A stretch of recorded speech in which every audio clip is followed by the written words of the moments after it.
Hello friends, IPL సంవత్సరం అంతా ఉంటే బాగుంటుంది కదా. కానీ ఏం చేస్తాం, ఇయర్ మొత్తం ఇలా ఆడుకుంటూ ఉంటూ కుదరదు. ఎందుకంటే ఐపీఎల్ మీద కూర్చుంటే ఐసీసీ ఈవెంట్లు ఏవైపోవాలి. బట్ ఏదేమైనా కానీ నేను మాత్రం ఐపీఎల్ మెమరీస్ని నెమరు వేస్తూ ఉందామని చెప్పి డిసైడ్ అయిపోయాను. అలా అని చెప్పి నేను ఒక్కడనే నెమరు వేసుకోవటం న్యాయం కాదు. అందుకనే మీతో కూడా నెమరు వేపిస్తాను. సో ఈరోజు వీడియోలో ఐపీఎల్లో టాప్ ప్రైస్ తీసుకుని ఫెయిల్ అయిన ప్లేయర్స్ ఎవరో మనం ఒకసారి చూద్దాం. అయితే నార్మల్గా వీళ్ళ పర్ఫార్మెన్స్ కాకుండా వీళ్ళు తీసుకున్న ప్రైజ్ని వీళ్ళ పర్ఫార్మెన్స్తో కంపేర్ చేసి ప్రతి ఒక్క రూపాయిని లెక్క కట్టి చూద్దాం. Let's get in to the show. ముందుగా రషీద్ ఖాన్.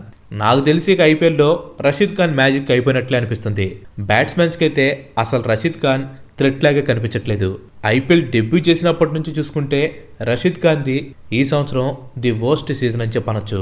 ఆడిన 15 మ్యాచ్ల్లో కేవలం తను 9 వికెట్లు మాత్రమే తీసుకున్నాడు. 2025 ఐపీఎల్ కోసం రషీద్ ఖాన్ని గుజరాత్ టైటాన్స్ 18 కోట్లు పెట్టి తీసుకున్నారు.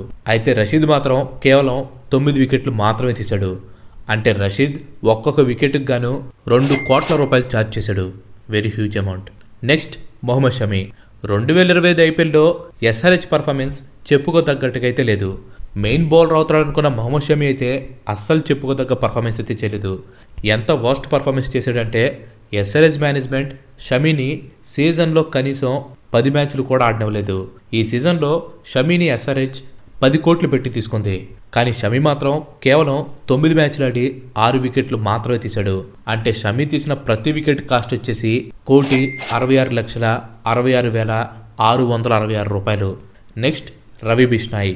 ఎల్ఎస్జీకి మెయిన్ స్పిన్నర్ అవుతాడు అనుకున్న రవి బిష్నాయ్ అసలు ఉన్నాడో లేదో అన్నట్లు పెద్దగా ఇంపాక్ట్ని చూపించకుండా 2025 ఐపీఎల్ సీజన్ని ముగించాడు. ఈ సీజన్లో ఎల్ఎస్జీ బిష్నాయ్ని 11 కోట్లు పెట్టి పర్చేస్ చేసింది. బిష్నాయ్ 11 మ్యాచ్ల్లో జస్ట్ 9 వికెట్లు మాత్రమే తీశాడు.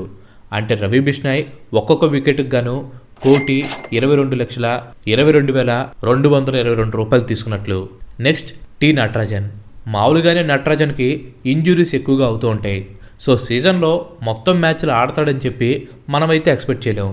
అయితే ఈ సీజన్లో జస్ట్ 2 మ్యాచ్లు మాత్రమే ఆడతాడని చెప్పి ఏ ఒక్కరు కూడా ఎక్స్పెక్ట్ చేసి ఉండరు. ఇంజురీ నుంచి కోలుకుంటాడనుకున్న నటరాజన్ ఈ సీజన్లో ఫుల్ ఫిట్నెస్ని అందుకోలేకపోయాడు. అందుకనే కేవలం 2 మ్యాచెస్ ఆడిన నటరాజన్ 3 ఓవర్లు బౌలింగ్ చేసి 1 వికెట్ను కూడా తీయలేకపోయాడు. సో నటరాజన్ వేసిన 3 ఓవర్స్ని లెక్కలోకి తీసుకొని ఎంత ఛార్జ్ చేశాడనేది మనం ఇప్పుడు చూద్దాం. నటరాజన్ని ఢిల్లీ క్యాపిటల్స్ 10,75,00,000 పెట్టి తీసుకుంది. సో మొత్తం తను 18 బాల్స్ వేశాడు. అంటే నటరాజన్ బౌల్ చేసిన ఒక్కొక్క డెలివరీ వాల్యూ వచ్చేసి 59,72,222 రూపాయలు. Next Venkatesh Iyer. Last year champions అయిన కేకేఆర్ ఈసారి కనీసం ప్లే ఆఫ్స్కి కూడా రాలేకపోయారు. స్టార్ ప్లేయర్స్ అందరూ కూడా పూర్తిగా ఫెయిల్ అయిపోయారు. ముఖ్యంగా భారీ ప్రైస్ ట్యాగ్ పెట్టుకున్న వెంకటేష్ అయ్యర్ 7 ఇన్నింగ్స్లో జస్ట్ 142 పరుగులు మాత్రమే చేశాడు. ఈ సీజన్లో వెంకటేష్ అయ్యర్కి కేకేఆర్ 23,75,00,000 పెట్టి కొనుక్కుంది. అంటే అయ్యర్ స్కోర్ చేసిన ఒక్కొక్క రన్ వాల్యూ వచ్చేసి 16,72,535 రూపాయలు. నెక్స్ట్ రిషబ్ పంత్. ఈ సీజన్లోనే కాదు మొత్తం ఐపీఎల్ హిస్టరీలోనే పంత్ కాస్ట్లీయెస్ట్ ప్లేయర్గా హిస్టరీని క్రియేట్ చేశాడు. అయితే ప్రైస్ ట్యాగ్ ప్రెజర్ పంత్ని బాగా పట్టుకున్నట్లుంది. ఫ్లాప్ కాదు, ఈ సీజన్ అటర్ ఫ్లాప్ అయిపోయాడు. పంత్ని ఎల్ఎస్జీ మేనేజ్మెంట్ 27 కోట్లు పెట్టి పర్చేస్ చేసింది. కానీ పంత్ మాత్రం ఈ సీజన్లో ఆడిన 13 ఇన్నింగ్స్లో కేవలం 269 పరుగులు మాత్రమే చేశాడు. అంటే 269 రావడానికి కారణం లాస్ట్ మ్యాచ్ తను చేసిన సెంచరీ. సో మొత్తానికి పంత్ చేసిన ఒక్కొక్క రన్ వాల్యూ వచ్చేసి 10,03,717 రూపాయలు. చెప్పాలంటే పంత్ లాస్ట్లో కొట్టిన సెంచరీ ఏదైతే ఉందో అది నిజంగా ఇండియన్ టీంకి చాలా హెల్ప్ అయిందని చెప్పొచ్చు.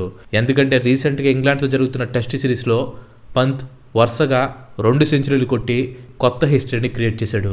యాండీ ఫ్లవర్ తర్వాత వికెట్ కీపర్ బ్యాట్స్మెన్ వరుసగా 2 ఇన్నింగ్స్లో సెంచరీ చేసిన ప్లేయర్గా కొత్త రికార్డ్ని సృష్టించాడు. పంత్ ఇదే ఫామ్ని కనుక మెయింటైన్ చేస్తే ఖచ్చితంగా ఇంగ్లాండ్ సిరీస్ అయిపోయేలోపు ఇంకా ఎన్నో రికార్డులను బద్దలు కొడతాడు. అండ్ ఆ రికార్డ్స్ అన్నింటిని కూడా బద్దలు కొట్టాలని చెప్పి మనం మనస్ఫూర్తిగా కోరుకుంటాం. Thanks for watching. ఈ వీడియో కనుక మీకు నచ్చినట్లయితే లైక్ చేయండి, షేర్ చేయండి. అండ్ అలాగే మన నెక్స్ట్ ఎపిసోడ్ మిస్ కావద్దు అనుకుంటే మన ఛానల్కి తప్పకుండా సబ్స్క్రైబ్ అవ్వండి. ఇంకో మంచి ఎపిసోడ్లో మళ్ళీ కలుద్దాం. Till then bye bye. Have next day.